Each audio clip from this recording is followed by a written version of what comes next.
Reel बनाने की चाहत किस तरीके से आपके लिए मुसीबत का सबब बन सकती है, इसकी एक बानगी आपको हिमाचल के चंबा से दिखाते हैं, जहां रील बनाने की चाहत में एक लड़की फिसलते फिसलते खाई तक जा पहुंची। ये तस्वीरें देखिए, चंबा की ये तस्वीरें सामने आई है हिमाचल की, जहां रील बनाने के दौरान ये हादसा हुआ और लड़की किस तरीके से खाई में गिर जाती है, ये भी आप देख सकते हैं। और इसके पहले भी ऐसी तस्वीरें मुंबई से भी सामने आई थी, जहां महाराष्ट्र से ही एक यूट्यूबर थी और वो भी इस ऐसी एक वीडियो बनाने के दौरान खाई में 300 फीट नीचे खाई में गिर गई थी, उसकी मौत भी हो गई थी। हालांकि ये तस्वीरें अभी हिमाचल प्रदेश चंबा से सामने आई हैं, जहां रील बनाने के दौरान ये हादसा हुआ और ये लड़की सीधे खाई में जा गिरी।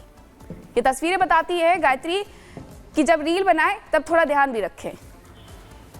तो ये तस्वीर आप देख रहे हैं बहुत चौंकाने वाली भी, और इन तस्वीरों को देखकर आप समझ सकते हैं कि अगर आप रील बनाने के शौकीन हैं तो आपको थोड़ा सावधान रहने की भी जरूरत है, क्योंकि ये पहला मामला नहीं है। इससे पहले भी इस तरह के मामले सामने आ चुके हैं जब रील बनाने के चक्कर में लोग अपने होश खो बैठते हैं। ये देखिए, इस लड़की को आप देखिए, रील बनाने की चाहत कैसे इसके लिए मुसीबत बन गई। एक्सक्लूसिवली हम आपको दिखा रहे हैं हिमाचल के चंबा की ये तस्वीरें। ये लड़की जो कि रील बना रही थी, बस कुछ ही देर बाद इसका पैर फिसल गया और ये लड़की पहाड़ी से नीचे खाई में जा गिरी। एक बार फिर से देखिए, ये देखिए कैसे गिर पड़ी ये लड़की, सीधे पहाड़ी से खाई में गिर गई। और ये तस्वीरें हिमाचल के चंबा की है। तो ये वीडियो आप देख सकते हैं कैसे जान पर बन आ सकती है रील बनाने के वक्त भी।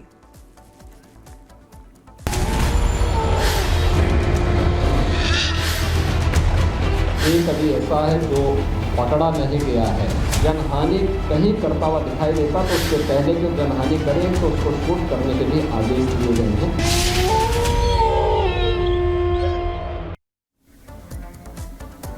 महीनों का वक्त बीत चुका है, लेकिन बहराइच के लोगों को इस आदमखोर भेड़िए से निजात नहीं मिल रही है। लगातार हमले जारी हैं और इस बीच खुद मुख्यमंत्री योगी आदित्यनाथ उस जगह पर पहुंचे जहां पर लगातार भेड़िए के हमले हुए हैं और मुख्यमंत्री ने निर्देश दिया है कि जैसे ही भेड़िए को देखा जाए उसे तुरंत गोली मार दी जाए। हालांकि इसके पहले वन विभाग की यह कोशिश थी कि वो अपने ओर से प्रयास करे कि किसी तरीके से इसको पकड़ा जा सके और लोगों को राहत दी जा सके, लेकिन क्योंकि लगातार हमले बढ़ते जा रहे हैं और अभी एक और जानकारी मिल रही है कि बहराइच में 11 साल के एक बच्चे पर भेड़िया ने हमला किया है और यह बच्चा घर की छत पर सो रहा था, घर के बाहर नहीं बल्कि घर की छत पर यह बच्चा सो रहा था जिस वक्त भेड़िए ने इस बच्चे पर हमला किया है।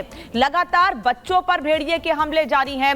बच्चे को फिलहाल अस्पताल में भर्ती कराया गया है। परिवार के लोग कुछ समझ पाते कि क्या हुआ है उससे पहले ही बच्चे पर यह हमला होता है और तुरंत लोग भेड़िए को शोर मचाकर वहां से भगाते हैं और उसके बाद बच्चे को अस्पताल लेकर जाते हैं। लेकिन डर और दहशत का आलम यह है कि करीब 2 महीने का वक्त होने वाला है, लेकिन उसके बाद भी भेड़िए के हमले कम होने का नाम नहीं ले रहे हैं। 5 भेड़ियों को पकड़ा जरूर गया है, पिंजरे में कैद जरूर किया गया है, लेकिन एक भेड़िया जो लगातार लोगों पर हमले कर रहा है उससे डर का माहौल वैसा ही बना हुआ है जैसा इन भेड़ियों को नहीं पकड़े जाने से पहले माहौल था।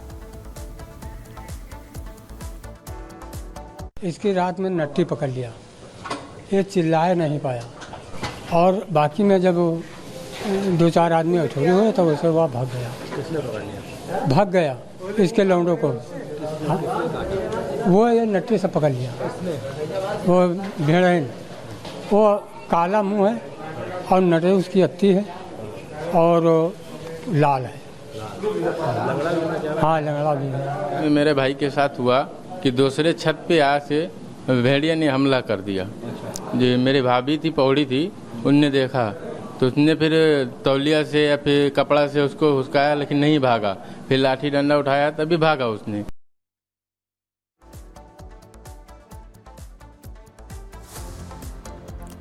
तो आपको बता दें कि किस तरीके से जो आदमखोर भेड़िए है उसका आतंक देखने को मिल रहा है।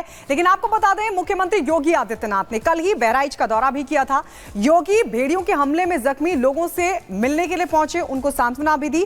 योगी आदित्यनाथ ने स्थानीय अधिकारियों के भेड़ियों के खिलाफ चल रही मुहिम को और भी तेज करने का आदेश दिया है। आपको बता दें, पिछले 3 महीनों से बहराइच में भेड़ियों का आतंक लगातार फैला हुआ है। मेहसी इलाके में तो कई गाँव में भेड़ियों ने लोगों को जख्मी कर दिया है। इन हमलों में करीब 10 लोगों की मौत भी हो चुकी है। सिर्फ बहराइच ही नहीं, सीतापुर, लखीमपुर खीरी में भी आदमखोरों का आतंक लगातार बना हुआ है। मुख्यमंत्री योगी आदित्यनाथ पहुंचे थे उन लोगों से मिलने के लिए जो कि भेड़ियों के हमले का शिकार हुए हैं। उन पीड़ितों से उन्होंने मुलाकात की, उनके परिवारों से मिले, उनको सांत्वना दी, भरोसा दिया कि जल्द इस पर कड़ा एक्शन होगा। और जो अधिकारियों की तरफ से भेड़ियों को पकड़ने की मुहिम चल रही है, उस मुहिम को और भी ज्यादा तेज युद्ध स्तर पर करने के आदेश भी योगी आदित्यनाथ की तरफ से दे दिए गए हैं। तो पीड़ितों से मुलाकात करने की तस्वीरें योगी आदित्यनाथ की तरफ से, और शूट एट साइट का भी आदेश योगी आदित्यनाथ ने दिया है कि फौरन देखते ही गोली मार दी जाए।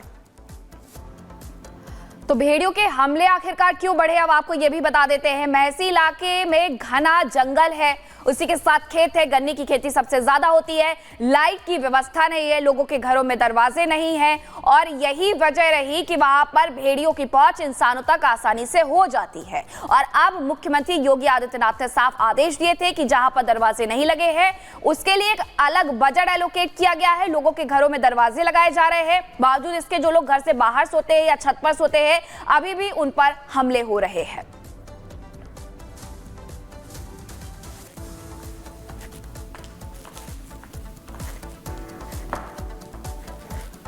और उत्तर प्रदेश के और भी जिलों में भेड़ियों या ऐसे जंगली जानवरों का आतंक बढ़ता जा रहा है। हालांकि बहराइच के बाद अब चंदौली से खबर सामने आ रही है जहां पर भेड़िए ने हमला किया है, और एक भेड़िए ने नहीं बल्कि बताया जा रहा है कि यहां पर भेड़ियों के झुंड ने लोगों पर हमला किया है।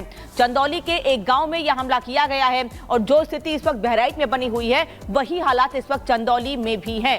बता दें आपको कि जैसे ही लोगों ने इस बात की जानकारी वन विभाग और स्थानीय पुलिस को दी, पुलिस मौके पर पहुंची जरूर, लेकिन उससे पहले भेड़ियों के झुंड ने यह हमला किया। चंदौली की यह तस्वीर आपको दिखा रहे हैं। अभी तक बहराइच में भेड़िए का आतंक कम नहीं हुआ था। मुख्यमंत्री योगी आदित्यनाथ खुद उस जगह पर गए जहां पर भेड़िए के हमले लगातार हो रहे हैं, लेकिन अब चंदौली में भी ऐसा मामला सामने आया है। और इसके पहले सियार, बाघ, तेंदुए, इनके हमले भी अलग अलग जगहों पर सामने आए हैं। लखीमपुर, सीतापुर, बहराइच, और अब उसके बाद चंदौली में यह मामला जहां भेड़िए का हमला, और एक दो भेड़िए नहीं बल्कि भेड़ियों के झुंड ने यह हमला किया है। और इस हमले में कितने लोग घायल हुए हैं, कितने लोगों को चोटें आई हैं, अभी इसकी बहुत ज्यादा जानकारी नहीं मिल पाई है, लेकिन पुलिस मौके पर जरूर पहुंच गई है। आप ये तस्वीर देख रहे हैं और लोग बता रहे हैं कि किस तरीके से भेड़िए के झुंड ने वहां पर हमला किया और कैसे अफरा तफरी का माहौल बन गया। एक गांव का यह इलाका है चंदौली में जहां पर यह हमला किया गया। उत्तर प्रदेश के 6 से ज्यादा जिले हैं जहां पर भेड़िए और बाघ का आतंक देखने को मिल रहा है। बहराइच सबसे ज्यादा प्रभावित है भेड़ियों की वजह से। अब मुख्यमंत्री योगी आदित्यनाथ ने क्या आदेश दिए वो भी समझिए। भेड़ियों को देखते ही गोली मार दो, और इसके लिए स्नाइपर्स की टीम बाकायदा वहां पर तैनात की गई है। हंटर्स की टीम भी तैनात की गई है कि पहले पकड़ने की कोशिश करो, अगर पकड़ में नहीं आते तो स्नाइपर्स इन्हें तुरंत शूट कर दे। वन विभाग जल्द आतंक से छुटकारा दिलाए। कल मुख्यमंत्री पहुंचे भी थे और उन्होंने इस दौरान भी इस बात को दोहराया था, वन विभाग से कहा भी था जब तक भेड़िए खत्म नहीं होते टीम वहीं पर तैनात रहेगी, यानी टीम को वहां से हटाया नहीं जाएगा, क्योंकि लोग वहां खतरे में भी है और आतंक के डर के साए में भी जी रहे हैं। यही वजह है कि आदेश दिया गया है कि जब तक भेड़िए पूरी तरीके से खत्म ना हो जाए टीम को वहीं तैनात रहना है। नोडल ऑफिसर से लेकर के वन विभाग के उच्च अधिकारी तक वहीं पर तैनात है। डीएफओ भी वहीं पर है और इसी के साथ रेणु सिंह भी वहीं पर हैं जो कि रेंज ऑफिसर है, और जब तक भेड़िए खत्म नहीं होते उन्हें ये बाकायदा आदेश जारी किया गया है कि आपको यही रहना है, यहीं पर रह करके लोगों की सुरक्षा सुनिश्चित करनी है, और अगर भेड़िए काबू में नहीं आते हैं तो उन्हें ऑन द स्पॉट शूट भी कर दिया जाए। 6 भेड़िए होने की खबर बहराइच से मिली थी। अब इन 6 में से जो 5 हैं उन्हें तो पकड़ा गया है, जिसमें से एक की मौत हो गई थी, लेकिन एक आदमखोर भेड़िया अभी भी है जो कि कैद से बाहर है। और बता दें आपको कि लगातार मूर्ति विसर्जन के दौरान या गणेश पूजा के दौरान पत्थरबाजी के मामले थमने का नाम नहीं ले रहे हैं। अब झांसी से एक मामला सामने आया है। दरअसल मामला यहाँ पर यह है कि लोग यहाँ पर भी मूर्ति विसर्जन के लिए जा रहे थे, लेकिन अचानक से पत्थरबाजी होती है और जो लोग मूर्ति विसर्जन के लिए जा रहे थे उन लोगों के बीच जिन्होंने पत्थरबाजी की उन लोगों पर हमला कर दिया। और ये हाथापाई की तस्वीरें आप देख रहे हैं। झांसी से लेकर लखनऊ, बल्कि गुजरात, कर्नाटक, सभी जगहों पर लगातार ऐसी तस्वीरें सामने आ रही हैं जहां पर मूर्ति विसर्जन के दौरान मूर्ति पर या लोगों पर जो विसर्जन के लिए जा रहे हैं, पूजा पाठ करने के लिए जा रहे हैं, उन पर हमले किए जा रहे हैं। लखनऊ में तो घर में भगवान गणेश की मूर्ति को स्थापित किया गया था और वहां पर मूर्ति पर पत्थर बरसाए गए। हालांकि मूर्ति पर पत्थर नहीं लगा, लेकिन कलश स्थापना की गई थी, कलश टूट गया, जिससे लोग परेशान थे। लेकिन लगातार ऐसे मामले जो सामने आ रहे हैं वो कई सवाल खड़े कर रहे हैं कि आखिर किस मंशा से लगातार, फिर चाहे गलियों से हो, अलग अलग जगहों से हो, छतों से हो, ऐसे हमले या पत्थरबाजी के मामले सामने क्यों आ रहे हैं? कौन है जो इन लोगों को भड़का रहा है, बरगला रहा है?